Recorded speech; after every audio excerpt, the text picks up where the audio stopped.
이제 말씀을 풀어 나누면서 하나님의 은혜를 나누도록 하겠습니다. 오늘 24절 말씀을 함께 읽고 좀 시작했으면 좋겠습니다. 24절 말씀입니다. 시작. 이날은 여호와께서 정하신 것이라 이날에 우리가 즐거워하고 기뻐하리로다. 여기서 이렇게 말하죠. 이날은 여호와께서 정하신 것이라 라고 말하는데 약간 번역이 아쉽습니다.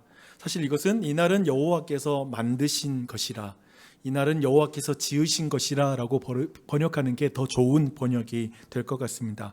오늘날 많은 사람들이 이 말씀 있잖아요. 방금 읽었던 이 말씀을 주일의 찬송이라고 이렇게 부르기도 하거든요. 근데 이 시에 곡을 붙인 노래가 있어요. 제가 한번 그 노래를 부를 텐데 혼자 하면 민망하니까 아시는 분들은 같이 따라 불러주면 좋을 것 같습니다.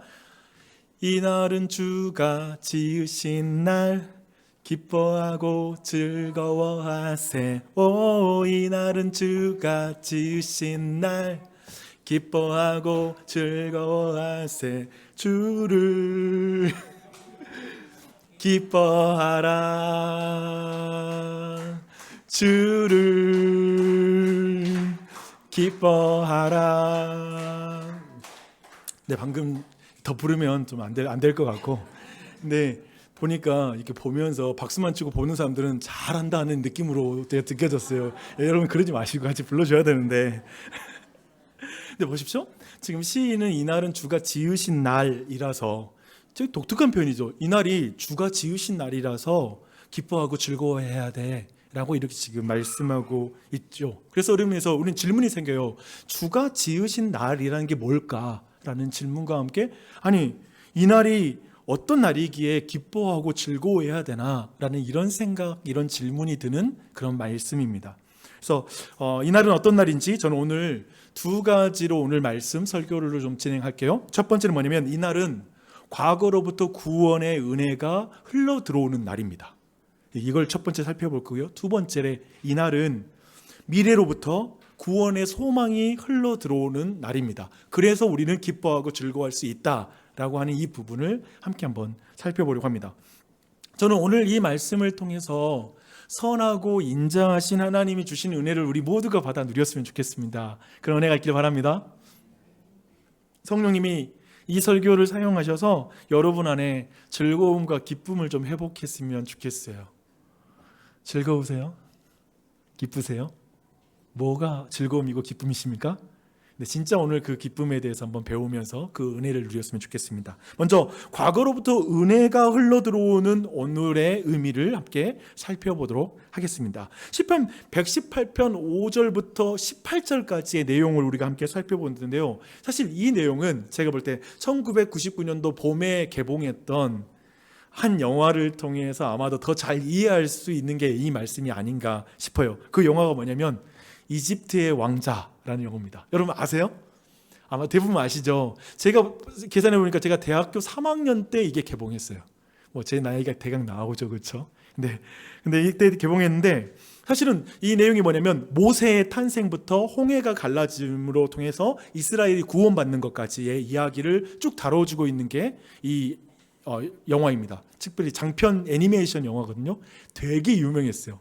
여기에 되게 유명한 것 중 하나가 뭐냐면 모라이어 캐리와 휘트니 휴스턴이 I Believe인가? 그렇게 말하는 노래를 불렀어요. 그것도 굉장히 유명했습니다. 두 사람은 우리에게 있어서 내 시대에 모라이어 캐리와 휘트니 휴스턴은 정말 최고의 우상이었죠. 네, 그 두 사람이 같이 노래를 부른 거예요. 네, 특별한 괜히 말만 길어지고 있는데 저는 근데 이 영화를 통해서 뭐가 되게 좋았었냐면 되게 이제 이스라엘을 이집트로부터 구원할 때 10가지 재앙이 있잖아요. 근데 그런 10가지 재앙을 너무 생동감 있게 그려주고 있어서 너무 좋았고, 또 한 가지는 홍해를 가르고 이스라엘 백성을 구원하는 사건이 있는데 이 영화의 연출이 얼마나, 거기서 제가 아주 엄청 놀랐는데 어떤 연출을 하냐면 이제 막 홍해가 갈라졌을 때 벽처럼 옆에 세워져 있고 거기 사이를 사람들이 지나가는데 근데 그때 번개가 펑 치거든요. 그때 옆에 고기, 그러니까 고래 같은 고기의 그림자가 딱 비치는 거야. 와, 너무 연출이 너무 리얼한 거예요. 그래서 그때 너무 충격적이었던 걸 기억합니다. 저만 분위기가 굉장히 압도당해 있는데 여러분도 잠깐 표정을 좀 지어주시면 좋을 것 같아요. 그러니까 근데 특별히 하나님께서는 지금 이 출애굽의 이 사건은 이스라엘에게 있어서 가장 큰, 구약에서 가장 큰 구원의 역사였다. 구원 사건이었다라고 기억할 필요가 있고요. 특별히 하나님께서는 이 구원의 역사, 구원의 사건을, 그 은혜를 꼭 기억할 수 있도록 한 절기를 만듭니다. 그 절기가 뭐냐면 유월절이라는 이 절기를 만들어서 이걸 꼭 지키라고 이스라엘 백성에게 말하는 것을 보게 됩니다. 그러니까 시편, 그리고 이 기간, 이 유월절 기간에 그래서 이스라엘 백성은 특별한 시편을 불렀는데요. 시편 113편부터 118편까지의 시편을 노래로 부르는 것이 그들 안에 있었던 그런 습관이었습니다. 그렇다면 지금 오늘 우리가 본 게 시편 118편이잖아요. 이 118편은 출애굽의 사건을 떠올리면서 볼 때에 더 잘 이해가 되는 그런 내용이라고 우리는 알 수가 있습니다. 근데 단순히 시인을 잘 보면, 시를 잘 읽어보면 단순히 과거의 출애굽의 어떤 역사 사건을 이렇게 반복하는, 기계적으로 반복하는 복사하여 붙이기 방식이 아니라 지금 시인 자신이 지금 굉장한 고난 가운데 하나님께 기도하고 구원을 받는 사건이 있는 거예요. 그래서 그 자기가 구원받고 있는 사건을 재생시키면서 동시에 출애굽 구원의 사건의 비디오를 교차 편집하는 방식으로 지금 이 사건을 기록하고 있다 라고 이렇게 이해한다면, 여러분 영상 기술을 여러분 잘 알고 있으니까 이런 느낌이 어떤 느낌인지 알 거예요. 시인은 굉장히 뛰어난 연출가입니다. 근데 예를 들어 볼게요. 5절을 보니 지금 시인은 지금 개인적으로 그리고 공동체적으로 고난 가운데 있습니다. 근데 그 가운데 하나님께 부르짖어요. 기도하는 것이죠. 그러자 여호와께서 응답하셨다라고 이렇게 말씀하고 있습니다. 그러니까 시인은 지금 있잖아요. 자신이 구원하고 있는 그 경험은 이스라엘이 고돈 노동 때문에 하나님께 부르짖잖아요. 신음하면서 부르짖는데 하나님이 그들의 신음소리를 들었다고 성경은 말해요. 그리고 그들을 넓은 곳으로 인도한 거죠. 넓은 곳이란 바로 자유의 땅, 하나님을 예배하는 땅으로 인도하셨다라고 이렇게 말하고 있어요. 근데 그 두 가지가 겹쳐 보이는 거예요. 지금 자신의 삶과 겹쳐서 보이는 거예요. 시인은 또 한편에 홍해가 앞을 막고 있잖아요. 생각해보세요. 홍해가 앞을 막고 있고 뒤에는 애굽의 군대가 지금 턱밑같이 추적한 그 상황에서 하나님이 하셨던, 이스라엘에게 하셨던 그 말씀을 자기도 그 상황에서 이렇게 듣는 거예요. 하나님이 이렇게 말씀하셨거든요. 너희는 두려워 말고 가만히 서서 여호와께서 오늘 너희에게 행하시는 그 구원을 보라. 여호와께서 너희를 위하여 싸우시리라 라고 말하거든요. 시인은 이것을 그냥 복사하여 붙이는 것이 아니라 이 과거의 말씀을 자기 방식으로 이렇게 설명하고 있어요. 여호와는 내 편이시라. 그러니까 애굽의 편이 아니라 내 편이야. 내가 두려워하지 아니하리니 사람이 내게 어떻게 하랴. 저 애굽의 군대가 이스라엘 침범하지 못하잖아요. 하나님이 중간에 막고 있으니까, 하나님이 이스라엘 편이니까 이기지 못하잖아요. 그 사건과 겹쳐서 자신이 그걸 경험하고 있다고 지금 이렇게 고백하고 있는 것이죠. 여기까지가 어떠면 홍해까지가 5절 6절의 내용이에요. 한편에 7절부터 16절까지 내용은 광야에서 이스라엘 백성이 경험했던 그 구원의 사건을 그려주고 있는 것 같아요. 이스라엘은 어떻게 되면 이제 이스라엘 백성이 출애굽 이후에 이제 나오고 나서 사실 당시의 사람들이 부를 때 왕도라는 게 길이 있거든요. 그러니까 킹스 로드라는 길이 있어요. 블레셋 땅으로 해변가로 이어지는 길인데 이것은 사실상 굉장히 빠른 길이고요. 한편에 굉장히 편한 길이에요. 많은 사람이 찾는 길이라고 보면 돼요. 근데 이상하게 하나님의 계획은 뭐냐면 이스라엘 백성을 광야로 인도하는 길로 인도하는 거예요. 광야는 있잖아요. 그렇게 본다면 사람의 계산이 아니라 하나님의 인도를 온전히 신뢰하는 것을 배우는 길, 그 길이 바로 광야의 길이었다고 볼 수 있죠. 사실 궁극적으로 우리를 하나님이 구원하실 때 이런 길로 인도하시거든요. 신앙이란 길은, 신앙은 하나님이 우리를 구원했을 때 편한 길로 우리를 인도하는 게 기독교 신앙이 아니라 하나님은 그분을 신뢰하는 길로 우리를 인도하시는 거죠. 그래서 그걸 우리는 보여주고 있어요. 근데 시인은 그 광야에서 이스라엘 백성에게 하나님이 주셨던 그 가르침을 굉장히 잘 기억하고 있는 거예요. 그 가르침은 뭐냐면 여호와께 피하는 것이 사람을 신뢰하는 것보다 더 좋아. 고관들을 신뢰하는 것보다 여호와를 신뢰하는 게 더 좋아. 이게 바로 광야에서 배우는 거죠. 하나님을 신뢰하는 법을 배우는 거. 바로 그걸 배웠다라고 말하는 거예요. 그러니까 시인은 어떤 의미에서 우리 모두의 광야 같은 인생길에서 끊임없이 그 광야 길에서 또 한편에 이스라엘 백성들은 사람들의 공격을 당하죠. 전문 용어로 다구리를 당한다라고 말을 하고 있는데 그 광야의 생각해 보면 계속 다구리를 당해요. 이스라엘은 광야에서 아말렉에게 공격을 당하죠. 또 한편에 가나안 진입을 앞두고 요단 동편에서 여러 민족들과 대치 상황, 포위 에워싸이는 상황이 되는데 오늘 말씀 잘 읽어보면 에워싸였다라는 표현이 되게 많이 있어요. 그러나 항상 그 에워싸인 상황에서 하나님의 도우심으로 이스라엘 백성이 승리했던 거예요. 그 모든 대적을 이기게 됐던 거죠. 그래서 시인은 이 경험을 이런 식으로 표현해요. 주의 이름으로 적을 끊는다, 끊었다, 끊어버렸다 라는 표현을 이렇게 사용하고 있습니다. 그래서 이 표현하죠. 문나라가 나를 에워싸고 에워쌌으나 나는 주님의 이름으로 그들을 끊었다 라고 이렇게 지금 표현하고 있습니다. 그러니까 시인은 출애굽기에서 승리 이후에, 그리고 또 한편에 이스라엘 백성은 승리하고 난 다음에 늘 했던 어떤 패턴의 환호가 있거든요. 찬양이 있어요. 그 찬양도 그대로 가져옵니다. 그게 15절 16절이에요 보면 왜 의인들의 장막에는 기쁜 소리, 구원의 소리가 있으며 여호와의 오른손이 권능을 베푸시며, 여호와의 오른손이 높이 들렸으며 여호와의 오른손이 권능을 베푸시는다. 이 표현, 여호와의 오른손이라는 이 표현이 승리의 표현이거든요. 이 표현을 그냥 출애굽기에서 그대로 가져와서 자기도 사용하는 거야. 그때 그 손이 지금 내게도 있어, 그 오른손이 나를 붙잡고 있어 라고 이렇게 말씀하고 있는 거죠. 그래서 이 내용을 쭉 이렇게 정리해 본다라면 시인은 이렇게 말하는 것 같아요. 나도 출애굽을 경험했습니다. 내 인생에도 출애굽이 있어요. 하나님은 그 예전에 이스라엘 백성들의 신음소리를 들은 것처럼 나의 기도도 들으셨습니다. 하나님이 그들의 편이 되신 것처럼 하나님이 내 편이 되어주셨어요. 지금 내 편이 되셨어요. 그들이 홍해를 건넌 것처럼 나도 내 인생의 고난을 건넜습니다. 나도 그들처럼 하나님만 신뢰하는 것이 좋다라는 걸 배우고 있어요. 별거 없더라고요. 세상의 왕과 고관들을 의지할 필요가 없더라고요. 하나님 의지하는 게 더 좋더라고요. 그들이 하나님이 구원하신 그날에 하나님을 기뻐하고 즐거워한 것처럼, 그래서 나도 하나님이 지으신 이 구원의 날을 너무나 기뻐합니다. 즐거워합니다. 돌아보면 이제 죽었다 싶었던 그런 상황도 있었습니다. 하지만 그 모든 것은 나를 훈련시키는 거였지. 보세요, 나 죽지 않았잖아요. 지금 이 말을 쭉 이렇게 이야기해주고 있습니다.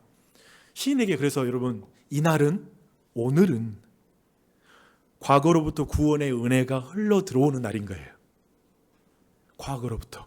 여러분, 좀 이 개념이 좀 이해가 안 되죠? 과거로부터. 왜냐하면 우리의 세계관은 지금 당장 지금을 즐기는 세상 속에 있기 때문에 과거와 단절되는 어떠한 시간 개념이 있기 때문에 이게 잘 이해가 안 되는데, 제가 한번 한 이야기를 설명드릴게요. 제가 그 싱글일 때 대학교 졸업하고 나서 OM 국제선교회를 통해서 중국 신장 우이구르 자치구의 무슬림 선교를 2년 동안 했어요. 네, 제가 살았던 그 우르무치에서 차로 2시간 정도 타고 가면 나오는 고대 도시, 굉장히 오래된 도시 하나가 있었습니다. 네, 이곳이 뭘로 유명하냐면, 중국 안에서 뭘로 유명하냐면 높은 기온으로 유명해요. 진짜 더운 곳이에요. 네, 역대 최고 기온이 어디까지 올라가냐면 52.2도. 관측해 진 실제이고요. 예를 들면 체감 온도가 아니라 실제 지면 온도는 관측 역사상 약 80도까지 올라간 적이 있어요. 80도면 생각해보세요. 물론 지표면은 계속 온도가 더 쌓이니까 그만큼 올라가는 거예요. 그래서 진짜 차 위에다가 계란을 깨잖아요. 진짜 익어요. 그런 것이 바로 이 지역인데, 이 지역 이름이 뭐냐면 투르판이라는 그런 지역이 있습니다. 근데 여기에 되게 유명한 게 뭐냐면, 우리가 서유기를 보면 화염산 있잖아요. 화염산이 여기 있어요. 그래서 그런데 이 화염산이 여기 있는데 이곳에 요괴가 아니라 사람이 살고 있습니다. 진짜 사람들이 굉장히 많이 살고 있어요. 우이구르 사람들 많이 사는데, 생각해 보세요. 이 정도 온도면 물이 굉장히 다 증발해 버릴 거 아니에요. 사실상 지표면에 보면 사실상 이상하게 사실은 다 증발해 보는데 나무들이 막 자라고 있어요. 신기하죠? 사정이 이렇습니다. 이제 투르판 북쪽 지역을 보면, 그러니까 티엔샨, 이렇게 중국말로 티엔샨 이렇게 하는데 천산산맥이 있습니다. 근데 천산산맥이 굉장히 고도가 높기 때문에 거기에 어떤 오래된 어떤 눈과 빙하가 거기에 이제 있는 거죠. 만년설이라고 부르잖아요. 근데 여름철이 되면 이게 녹아요. 녹아서 물로 이제 골짜기로 내려오는데 어느 순간에는 그 물줄기가 사라지는 거죠. 지하로 내려가서 이제 투르판까지 그 지하수가 흘러 들어오는 그 구조라고 보시면 돼요. 근데 이쪽 사람들이 정말 지혜로운 게 뭐냐면, 물을 이제 자연 낙하 있잖아요. 하면 점점 저지대로 흘러내려가는 거잖아요. 저지대로 흘러내려가게 하면서 수로 구조를 통해서 물을 지표 위로 올리지 않는 거예요. 그러니까 지하 내로만 흘러가게 만들어 놓은 구조를 만들어 놨는데, 이걸 카레즈라고 부르거든요. 이 카레즈가 약 1100개 정도가 있습니다. 그리고 그걸 이어 놓으면 길이가 약 5000km 정도. 여러분 생각해 보세요. 5000km나 사람들이 뚫어 놓은 거예요. 그쪽 지역에다가 아주 그물망처럼 해놨다라고 보시면 돼요. 생각해 보세요. 지금 천산의 만년설은 과거에 내린 눈이죠. 그렇죠. 과거에 내린 눈. 하지만 그것이 지금 녹아 깊은 골짜기를 지나서 흘러내리는 것처럼 과거의 구원의 은혜는 오늘 우리의 삶으로 흘러 들어온다는 거예요. 과거에만 존재하는 게 아니라 그게 지금 흘러서 우리에게 들어온다는 것이죠. 그러니까 중간에 증발되지 않고 흘러가 버린 거예요. 근데 오늘날 우리의 시간 개념에는 아니 그 2000년 전에 4000년 전에 사건이 나와고 무슨 상관이 있어. 사실은 우리의 개념과 논리적으로는 그 과거의 것이 내게 흘러오지 않는 증발돼 버리는 은혜라고 생각이 되는데 그렇지 않다는 거예요. 이건 흘러오는 것이라는 거예요. 그래서 출애굽의 구원의 은혜는 어떤 과거에 끝난 사건이 아니라는 것이죠. 그것은 오늘 나의 영혼을 적시고 나에게 생명을 주는 하나님의 은혜인 줄 믿습니다. 그렇죠? 그래서 은혜란 지금 하늘에 어떤 의미에서 여러분 은혜 달라고 하잖아요. 우리가 지금 여러분 은혜 달라고 했을 때 하늘에서 지금 뚝 떨어진다라는 그런 개념이 아니라 하나님이 성경 속에 기록된, 그리고 성경이 말하는 것처럼 과거에 하나님께서 행하셨던 구원의 역사에 하나님이 은혜를 부어놓은 거예요. 그리고 그 사방에 카레즈가 흐르는 거예요. 거기서 계속해서 흘러나오는 거예요. 2000년 전에 예수 그리스도의 십자가의 구원의 사건에서 끊임없이 구원이 카레즈로 우리에게 다가오는 거예요. 지금 우리에게 임하고 있는 것이죠. 출애굽의 카레즈, 십자가의 카레즈, 부활의 카레즈는 멈추지 않는 것이죠. 그 강물은 멈추지 않는 것이죠. 그 강물이 오늘 내 삶의 골짜기, 어떤 의미에서 우리가 골짜기와 같은 삶에 있을지라도 정말 너무나 덥고 너무나 정말 나를 괴롭히는 어떤 날씨 속의 삶을 살아갈지라도 그곳에 여전히 죽을 것 같은 그 상황 속에서도 여전히 살아날 수 있는 생명이 우리에게 흘러오는 거죠. 믿으십니까? 아멘. 시인은 그 은혜의 물줄기의 흐름을 지금 의식하는 거예요. 굉장히 시간적 개념이 우리랑 달라요. 그걸 의식하고 그 물을 마시면서 살아가고 있는 거죠. 그래서 시인이 이렇게 말하는 거예요. 이날은 여호와께서 지으신 날이라. 이날에 우리는 즐거워하고 기뻐할 거야 라고 이렇게 말하는 거죠. 즉 오늘은 주가 지으신 날인데, 즉 과거의 은혜가 흘러 들어오는 날이야. 과거의 열린 문을 통해서 지금 하나님의 은혜가, 과거로부터 은혜가 밀려오고 있는 날이야. 하나님이 지으신 날이야 라고 이렇게 지금 고백하고 있는 것이죠. 네, 여기서 처음 편하게 좀 우리 한번 질문을 좀 해보면 좋을 것 같아요. 오늘은 과거와 단절된 날인가요? 여러분 어떠세요? 여러분에게 오늘은 과거와 단절된 날입니까? 과거에 열린 날입니까? 그리고 어디까지가 오늘의 영향을 주는 과거일까요? 솔직히 말하면 어제는 굉장히 오늘 영향 주고 있죠. 지난주에 부부끼리 싸웠다면 오늘 영향 주고 있죠. 오케이. 근데 10년 전, 50년 전, 아니면 지금 성경의 역사가 내게 영향을 주고 있는가? 라는 질문도 해볼 수 있겠죠. 우리는 이런 말에 익숙한 것 같아요. 과거는 지나갔으니까 돌아보지 마. 지금이 가장 중요해. 지금을 그냥 즐겨 라고 하는 말에 우리는 굉장히 익숙하죠. 그러니까 과거와 미래와 단절된 지금 현재 자체를 즐기는 것에 대해서 말하는 그런 시대를 살고 있고, 그런 의미에서 오늘은 내가 만드는 시간이라고 말하면서 그게 용기 있고 책임감 있는 삶이야. 미래를 사는 것도 아니고 과거를 사는 것도 아니잖아. 오늘을 살아 라고 하는 게 책임감 있다라는 그런 생각을 갖습니다. 그런 의미에서 과거를 기억하는 것은 되게 비생산적이고 감정을 낭비하는 거야 라는 이런 생각을 갖기도 합니다. 그래서 삶은 과거와 무관하게 오늘 재설계돼야 돼 라고 하는 게 어떤 의미에서 과거 다 덮고 새롭게 시작하는데 용기 주는 말처럼 들려지기도 하는 그런 관점인 것 같습니다. 그런데 기억하세요. 과거와 단절된 현재는 뿌리가 없는 오늘이 되는 거죠. 어떤 의미에서 오늘은 과거로 우리가 뿌리를 막 향하고 그 과거로부터 에너지를 잡아서 오늘을 우리가 꼽힐 수 있다는 거예요. 이 시간 개념을 우리가 필요하다는 것이죠. 그 결과 생각해 보세요. 그러면서 뿌리가 없는 오늘이 될 때 어떤 일이 벌어지게 되냐면, 오늘 우리 모두는 자신의 삶의 무게를 자기 혼자 짊어져야 돼요. 어떤 뿌리도 없으니까. 그렇잖아요? 의미와 목적은 순전히 지금 이 순간에 대한 만족이나 미래의 성취에 대한 계획에 의해서 다 좌우되는 거예요. 그래서 오늘날 현대인에게 늘어나고 있는 것은 뭐냐면 두려움과 압박감입니다. 그냥 또 한편에 생각해 보세요. 방금 전에는 좀 우리가 과거와 단절된 현재 중심적인 거 봤다라면, 사실 근데 우리는 과거에 얽매인 또 삶을 살고 있는 그런 표현을 우리가 하고 있어요. 어떤 표현이 대표적이냐면 이거예요. 흙수저와 금수저라는 것의 표현이 우리는 결코 과거와 단절되지 않는다라는 그 사실을 우리에게 증명해 주고 있습니다. 여러분, 이 말이 어떻게 나오죠? 내가 아무리 노력해서 스스로의 힘으로 노력해봤자 이 조선 땅에서 행복해질 수 없다. 근본적으로 내 실력으로는 안 된다라는 이 한계 속에서 나온 게 흙수저, 금수저가 내 인생을 좌우하는 거잖아요. 부모의 서사에 의해서 현재의 자녀의 삶이 영향을 받는다. 부모의 과거에 의해서 자녀의 오늘이 결정된다라고 하는 말이 흙수저와 금수저라는 표현이 아닌가 싶습니다. 그러면서 그런 거죠. 오늘은 부모가 만든 날이죠. 어떤가요? 오늘은 부모가 만든 날인가요?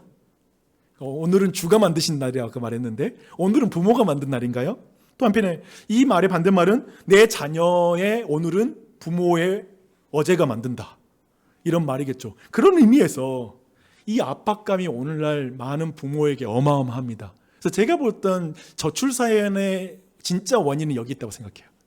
여러 원인도 말하지만 저출산의 진짜 원인은 뭐냐면 괜히 애기 낳아서 한 인생 내가 괴롭힐 필요가 있나, 제대로 책임지거나 제대로 이끌지 않으려면 내가 아이를 낳지 않는 게 낫지라는 그런 판단이 도리어 들어오는 거죠. 그런 의미가 저는 있다라고 생각이 들어요. 그런 의미겠어요. 주 안에 사랑하는 여러분, 그런 의미에서 다시 한번 여러분 모두에게 좀 질문하고 싶습니다. 오늘은 누가 만든 날입니까? 부모님이 만든 날이라고 생각하며 계속 화가 나 계십니까? 불평하고 계십니까? 내가 부모님 좋은 부모 만났다면 내가 이런 마음이 여전히 있으십니까? 근데 저는 성경을 보니까요, 약간 더 과거로 우리에게 나가는 걸 원하는 것 같아요. 그러니까 우리가 지금 부모에게 어떤 영향을 받고 있다는 거 맞거든요. 근데 좀 더 나가기를 성경을 원하는 것 같아요. 성경은 하나님 아버지의 역사와 은혜가 축적된 시간이 오늘이라고 말하는 거죠.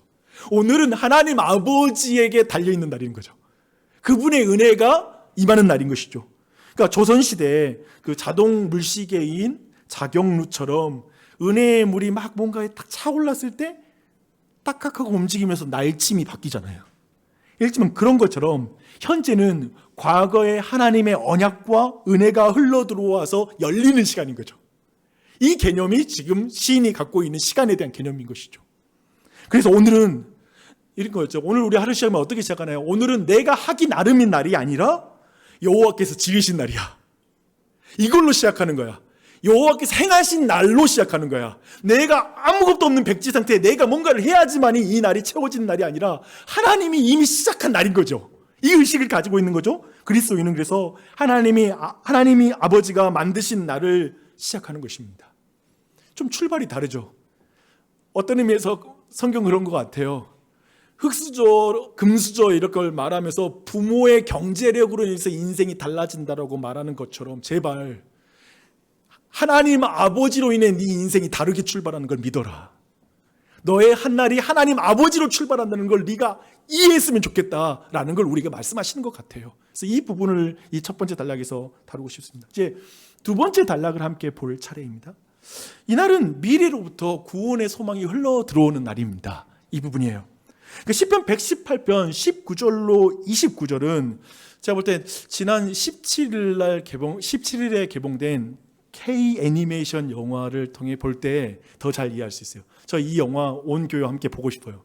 단체 관람하고 싶고, 이 영화 이걸로 전도 좀 하고 싶어요. 근데 뭐냐면 그 영화 이름이 뭐냐면 The King of Kings라는 그런 영화입니다. 그러니까 한국 사람이 만든 영화인데 미국에서 개봉해서 첫 주에 주말에 약 1,900만 달러를 벌어들였대요. 근데 이게 과거에 아까 말했던 이집트의 왕자가 1,850만 달러가 첫 주의 수익이었는데 그걸 능가하는 그 정도의 수익을 거뒀다고 말합니다. 부럽다는 말입니다. 근데 제가 말하자면 이거예요. 시편 118편의 후반부는 온 인류의 구원 사건이 벌어지는 또 다른 유월절하고 깊이 관련이 있는 내용이라는 거예요. 그래서 시인은 어떤 의미에서 하나님이 지으신 그날, 아까 말했죠. 그 하나님이 지으신 이날, 그 날이 다가오고 있다고 지금 뭔가 계시의 빛 가운데 깨달으면서 이 시편을 기록했다라고 말할 수도 있을 것 같아요. 그러니까 지금부터는 이 시편 118편을 미래에 있을 일과 겹쳐보면서 우리 한번 살펴보도록 하겠습니다. 먼저 시인이 19절에서 이렇게 이제 시가 시작됩니다. 내게 의의 문을 열지어다 라고 말합니다.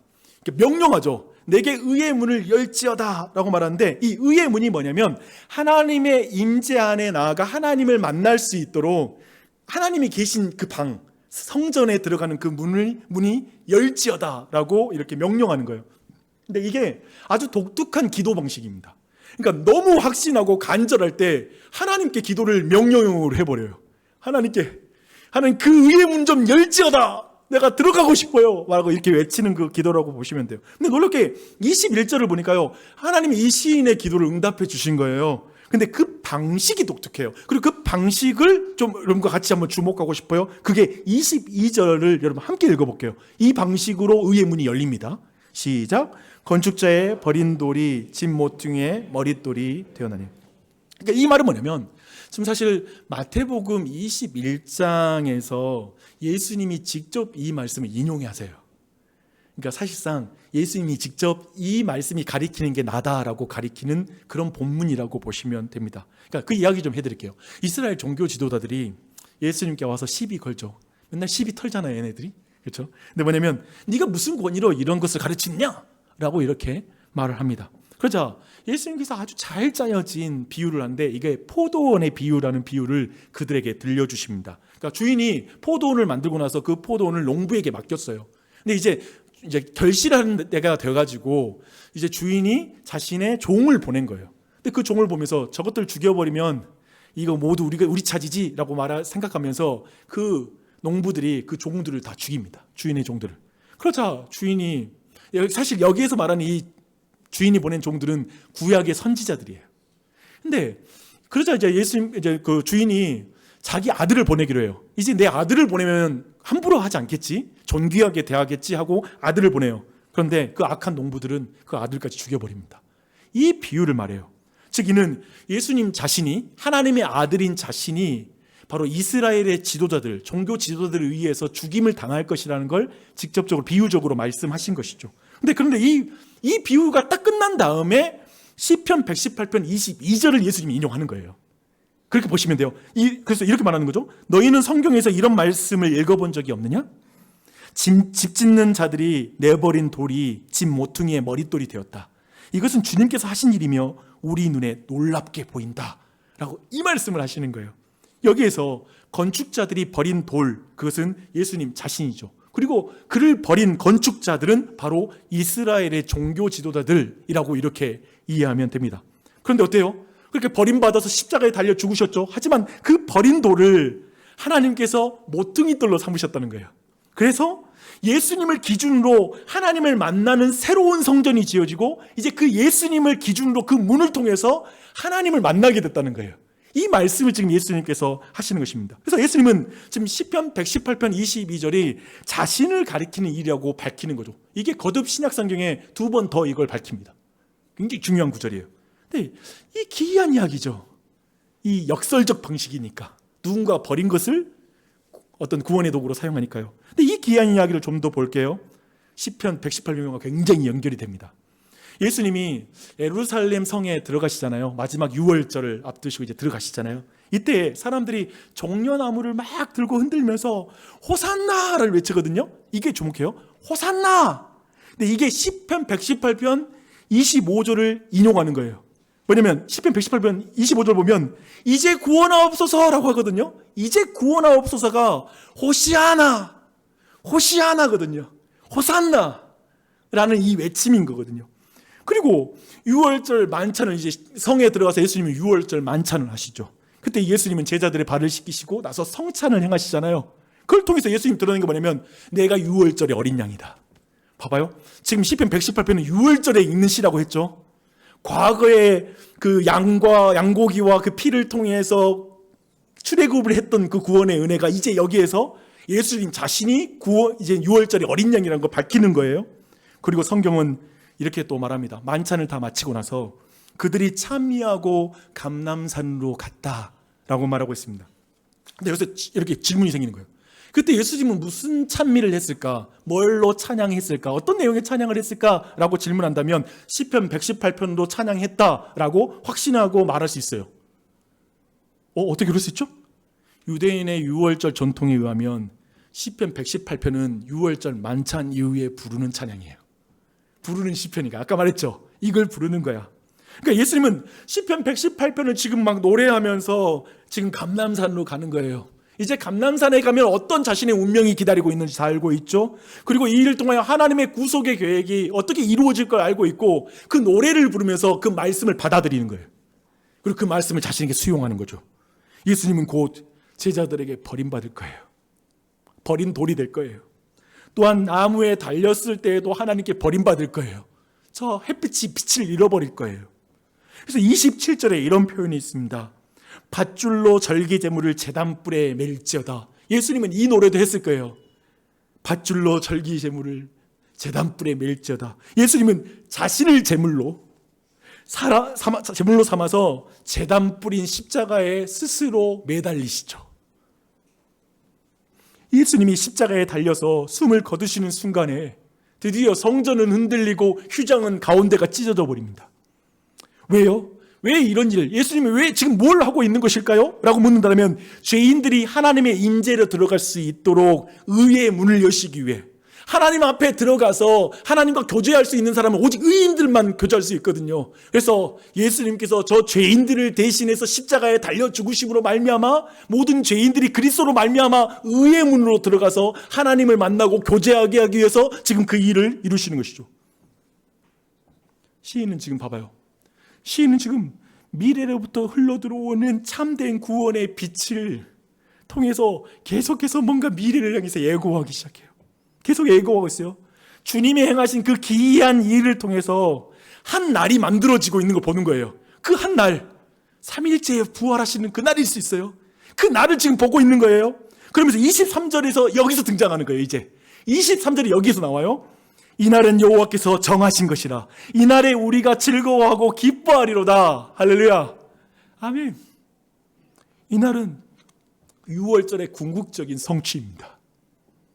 동물의 피와 살이 아닌 예수 그리스도의 살과 피로 지어진 날입니다. 새롭게 된 날입니다. 이날은 하나님이 만드신 날이에요. 그래서 하나님이 만드신 날이에요. 자신의 살과 피로. 내 생일이 너무 소중한 것은, 그리고 그 생일날 부모님께 감사하는 이유는 그분의 살과 피를 찢어서 나를 낳았으니까겠죠. 그러니까 이 주일이 우리에게 기쁜 날이 되는 것은, 이 날이 우리에게 기쁜 이유는 예수 그리스도의 살과 피를 찢어서 그리고 흘려서 만든 날이기 때문에, 예수님이 십자가에서 죽으시고 부활하신 날입니다. 이 날은 인류 역사에서 가장 결정적인 구원의 날이기에 모든 성도들이 이 날을 기념하며 기뻐하는 거예요. 너무 좋은 거야. 행복한 것이죠. 지금 시인의 시점에 생각해봐요. 이 날은 미래로부터 구원의 소망이 흘러들어오는 날입니다. 그렇지 않아요? 미래로부터 구원의 소망이 흘러들어온 날이에요. 그러니 기쁘고 즐거워하라 라고 이렇게 말하고 있는 것이죠. 예수님도 감람산에 가실 때 그래서 그 노래를 부르셨을 것 같아요. 이 날은 주가 지으신 날 기뻐하고 즐거워하세. 이런 멜로디였는지는 모르겠지만, 아닐 거라고 확신하지만 어떤 식으로든지 이 날은 주가 지으신 날. 뭐냐면 이제 당할 일이 얼마나 고통스러운지 알고 있죠. 근데 노래를 부르는 거죠. 그 일을 통하여 내가 새로운 날이 오게 될 거야 라는 걸 보면서 그 노래를 부르고 있고, 오늘날 이 예수를 믿는 성도들도 지금 내 삶이 너무나 정말 사막과 같고 광야와 같고 고난과 골짜기와 같은 시간 속에 지금 내가 있을지 모르지만, 이 날은 주가 지으신 날 기뻐하고 즐거워하세요. 미래로부터 소망이 밀려 들어오는 그 날로 주님을 기뻐하는 줄 믿습니다. 시편 118편의 시인에게 이날은 미래로부터 구원의 소망이 흘러 들어오는 날이었습니다.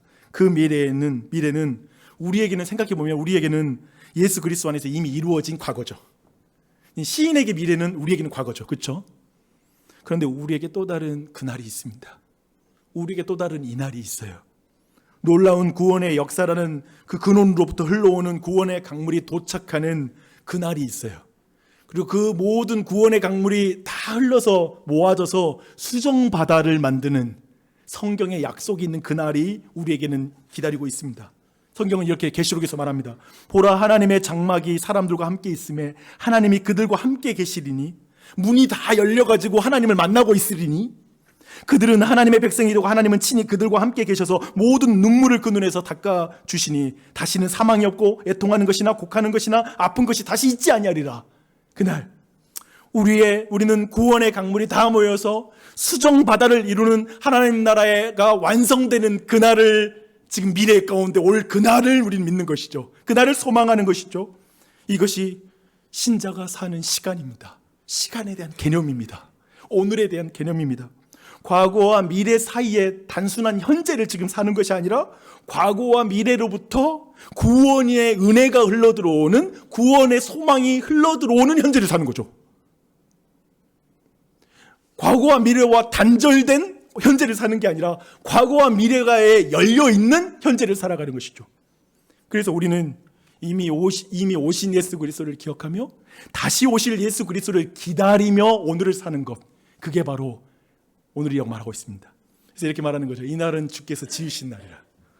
우리는 이 날을 기뻐하고 즐거워해야 한다. 할렐루야. 그래서 여기서 한번 우리 안에 좀 질문을 하면 좋을 것 같아요. 오늘은 미래에 닫힌 날입니까? 아니면 미래에 열린 오늘입니까? 여러분에게 오늘은 어떠세요? 지금 솔직한 여러분의 오늘, 어디까지가 오늘의 영향을 주는 미래일까요? 내일의 어떤 이벤트 생각하면 벌써 마음이 막 오잖아요. 출근, 벌써 마음이 미어와. 금요일에 그 기분 다 사라지고 이제 시작됐어. 예배 끝나면 바로 느낌 오기 시작할 것 같아. 오늘에게 영향을 주는 미래가 있죠. 그리고 사건들이 있겠죠. 근데 좀 다르게 질문할 수 있을 것 같아요. 오늘에 대해서. 오늘은 누가 구원하는 날인가요? 저는 그래 본 것 같아요. 인생을 살면서 오늘이 그렇게 만족스러워졌던 적은 많지는 않았던 것 같아요. 그냥 오늘 솔직한 내 감정, 별로 특별하게 행복할 것도 없는 것 같고 뭐 좋을 것도 없는 것 같고. 그런데 오늘이라는 그 시간, 그 불완전하고 뭔가 안 채워진 것 같은 그 오늘, 그것을, 그날 나를 누가 구원합니까? 누가 나를 만족시켜 줄 수 있습니까? 이 질문을 하고 싶어요. 생각해 보세요. 많은 사람이 내가 오늘 나를 구원해야 되라고 생각해요. 오늘 내가 어떻게 하는 것에 달려 있어. 그들에게 미래라는 것은 계획이 틀어지면 무너지는 폐쇄된 가능성이죠. 닫혀진 가능성. 내가 어떻게 하느냐에 따라 달려있는 그런 미래예요. 통제되지 않는 미래에 대한 두려움 속에 하루하루를 살겠죠. 문제는 통제가 안 되니까, 어떤 변수가 작동할지 모르니까 그게 너무 불안하죠. 한 번뿐인 생과 실수를 용납하지 않는 이 사회적인 분위기, 대한민국 이 조선 땅, 한 번 실수하고 미끄러지면 다시는 두 번째 기회를 주지 않는 것 같은 이 세상, 이런 사회 속에서 실패는 폭망의 길처럼 느껴질 때가 있는 것 같습니다. 매일 스스로를 구원할 자로 성취와 완벽을 위해서 최선을 다했죠. 빈틈 안 주려고 이런저런 몸부림치고 전날에도 다음날 어떻게 행동해야 될지 하나하나 미리 시뮬레이션으로 계획하면서 잠들었던 적이 있죠. 하지만 시간이 갈수록, 어떤 회사에 처음 들어간 것과 달리 시간이 지나면, 어떤 교회에 들어오면 시간이 지나면 자신에게 실망하게 되고 누군가에게 실망하게 되고 내 안에 이런저런 단점이 다 드러나게 되고 내 실수가 다 공개되게 되고, 그 모든 것이 공개되고 나서 그걸 계속 가져가는 게 어렵죠. 그래서 어느 순간 이직이 가장 쉬운 방법이다. 뭔가 바꾸는 거, 새롭게 바꾸는 것이 더 좋겠다라는 생각을 할 수가 있는 것 같습니다. 어느 순간 자신에게 실망하고 절망하고 어떤 의미에서 밖으로 이제 공격할 때는 사회적으로 냉소를 해요. 이 세상이 아주 더러워 라고 냉소하면서 세상을 보게 되는 것 같아요. 그러면서 이런 나라에서 이 조선에서 도전은 낭만이고 안전이 가장 중요한 나라가 된 것 같습니다. 그래서 이 나라에 사는 이상 내가 이 흐름을 거스를 수는 없고, 어떤 이들은 그렇기 때문에 이민을 생각하는 것 같아요.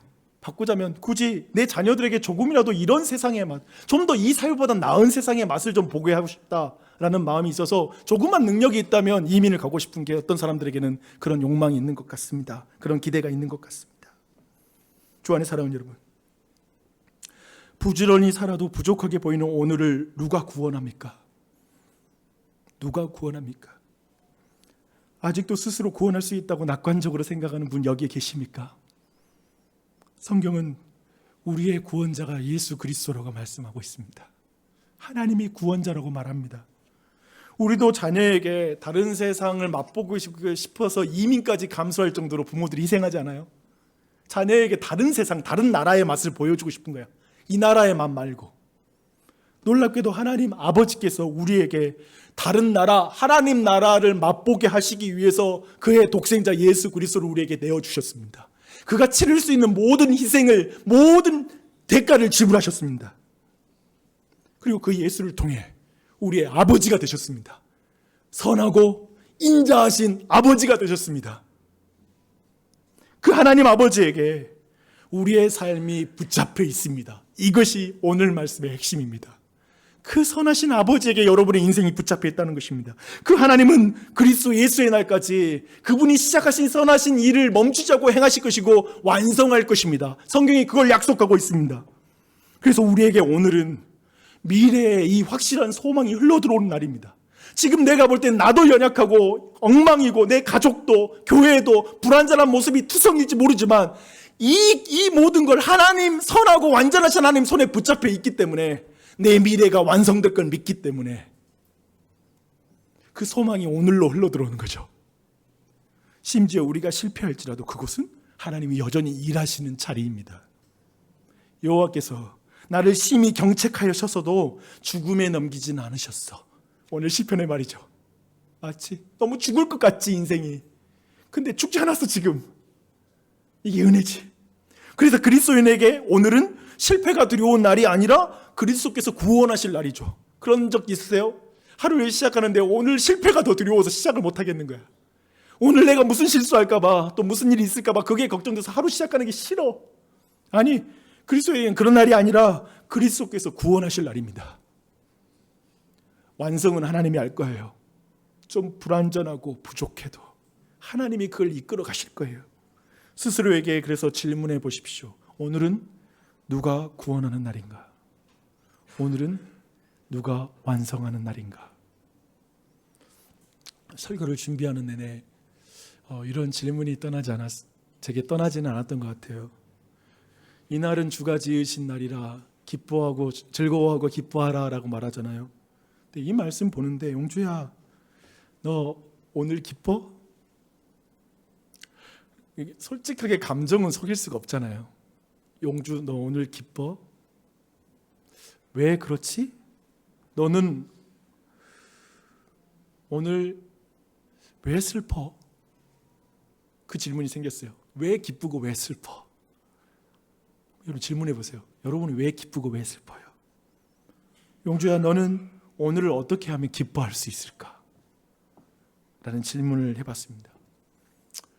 설교를 또 준비하고 실제로 설교문을 작성하면서는 이런 질문을 또 더하게 된 것 같아요. 이날은 누가 지은 날이지 용주야? 이날은 누가 완성할 날이지? 누가?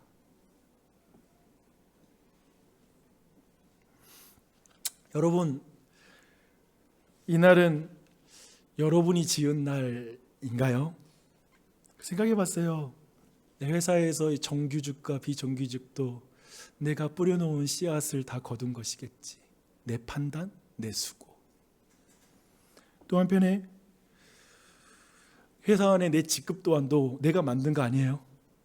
내가 만든 그 직급, 그 위치, 또 회사에서 받는 그 샐러리, 그 연봉도 사실 내가 만든, 내가 쌓은 그것이라고 생각할 수 있는 것 같아요. 내가 쌓은 오늘인 거죠. 이거 전부 다 내가 쌓은 거. 게을렀으면 게을른 대로, 부지런히 살았으면 부지런히 산 대로 내가 쌓은 것 같은 마음이 드는 것 같습니다. 근데 저는 그런 생각이 갑자기 들었어요. 우리 모두는 사실상 내가 쌓은 것으로 기뻐하고 즐거워하는데 부족하면 원망하고 속상해하고 조금 쌓은 것 같으면 행복해하는 게 이게 인생이라고 말할 수 있을 텐데 사실 그것은 너무나 빈약한 하루의 시작이 아닐까? 오늘을 만들 때 너무 가난하게 하루를 출발하는 것이 아닌가라는 생각이 들었습니다. 과거에 다친 거, 그냥 내가 쌓은 것만 존재하는 오늘, 내가 못 쌓았으면 내가 못 나온 것으로 후회하고 아파하는 오늘이 아니라 내 오늘은 삼위일체 하나님께서 행하신 일이 쌓여 있는 날, 내가 믿는 하나님께서 일하신 것이 쌓여 있는 날, 그 과거에 하나님이 행하신 그 모든 성경의 약속과 모든 성취가 다 쌓여 있는 그날, 그리고 미래에 대해서 열려 있는 오늘, 앞으로 하나님 그 성실하시고 인자하시고 자비로우신 그 선하신 주님이 행하실 일이 밀려 들어오는 날, 그렇다면 그리스도인들은 세상 사람들보다 조금 더 행복할 수 있지 않을까? 좀 더 자신감 가져도 되지 않을까? 염려하지 않아도 되는 것 아닌가?